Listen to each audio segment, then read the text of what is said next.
হাজবেন্ডের কাছ থেকে। আপনার হাজবেন্ডের নাম কি? অলোক বাবু। অলোক বাবু। কত বছর আগে? এই 10-15 বছর, 10 বছর হয়ে গেছে। 15 বছর পরে টাকাটা, 15 বছর আগে টাকাটা নিছেন, আজকে হঠাৎ মানে মনে পড়ছে? দিয়েছি ব্যবসায়িক ভাবে। আচ্ছা। তাই উদাহরণ এই হিসাবে আমি গেলাম, এটা বিবেক আমার হিট করতেছে সোজা কথা। উনি কি বেঁচে আছেন? না, উনি মারা গেছে কবে মারা গেছে? আগস্টের 2 তারিখ। কি জানতেন যে আপনার হাজবেন্ড টাকা পাইতেন? উনি যদি নাও বলতো করার কিছু ছিল, ওটা বিশ্বাস তো খুব ভালো বললে আমাদের আর কি বিশ্বাস করে দিয়েছে, আমার অনেক কাজে লাগে। আজকে আপনি টাকাটা জমা তাকে দিয়ে দিবেন? দিছি মানে আমি তো জানি না যে উনি মারা গেছে। আচ্ছা আচ্ছা।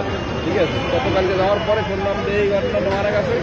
এরপরে ভাই দিবে ড্রেস দিয়ে ওনার ওদের অবস্থা তো খুবই খারাপ। জি জি জি। আই করার লোক ছেলে উঠছে, আমি টাকাটা গুনে নেবে।